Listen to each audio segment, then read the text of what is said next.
ચતુર દીકરો.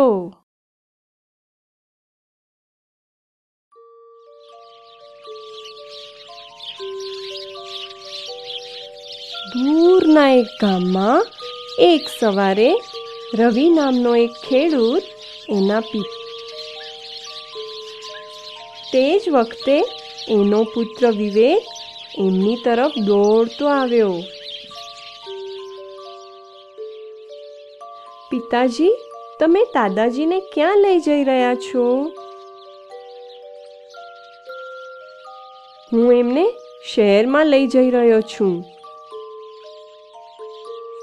પિતાજી, હું પણ તમારી સાથે આવું? પણ રવિએ એને ઘરે રહેવાનું કીધું. એણે પોતાની પત્નીને બોલાવી અને વિવેકને ત્યાંથી લઈ જવા કહ્યું. પણ વિવેક બળદગાડી પાછળ દોડ્યો અને કૂદકો મારી ઉપર ચડી ગયો. રવિએ છેવટે એને સાથે લઈ લીધો. તેઓ આગળ વધ્યા અને જલ્દી જ એક સ્મશાન પાસે આવી પહોંચ્યા.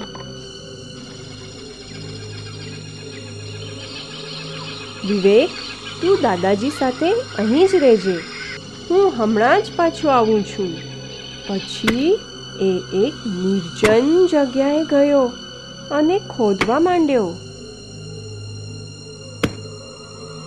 થોડી વાર પછી વિવેક બેચેન થઈ ગયો અને એના પિતાને શોધવા નીકળ્યો.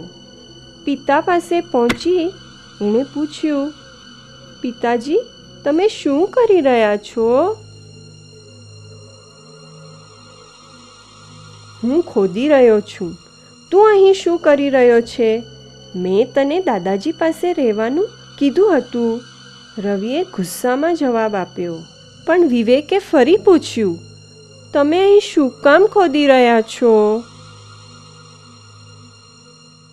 રવિએ જોયું કે સાચી વાત કહ્યા સિવાય કોઈ રસ્તો નથી. એટલે એણે સાચી વાત કહી દીધી. એણે કહ્યું, પુત્ર, હું તારા દાદાજી માટે કબર ખોદી રહ્યો છું. પણ દાદાજી તો હજી મર્યા નથી. વિવેકે જવાબ આપ્યો. હા, પણ તેઓ હવે વૃદ્ધ અને નિરુપયોગી છે. તેઓ હવે વધારે નહીં જીવે. એમને અહીં દાટી દેવામાં કાંઈ જ વાંધો નથી. અરે રે, વિવેકે કહ્યું અને એક પાવડો લઈ નજીકમાં જ એક ખોદવા માંડ્યો. તું આ શું કરી રહ્યો છે? રવિએ પૂછ્યું. વિવેકે જવાબ આપ્યો, તમે જ્યારે વૃદ્ધ થશો ત્યારે હું પણ તમને અહીં લઈ આવીશ અને આમાં ધકેલી દઈશ.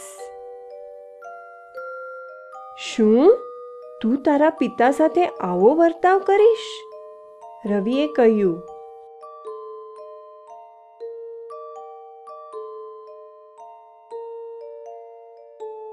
વિવેકે જવાબ આપ્યો. રવિને પોતાની ભૂલ સમજાઈ. એ વિવેકને ભેટી પડ્યો અને કહ્યું, પુત્ર, તે મને ઘોર અપરાધ કરવાથી બચાવી લીધો છે. પછી રવિ એના પિતાને ઘરે પાછો લઈ ગયો અને એની પત્નીને બધી વાત કરી અને કહ્યું, તને ખબર છે, ક્યારેક છોકરા મોટાઓ કરતાં વધારે બુદ્ધિશાળી હોય છે.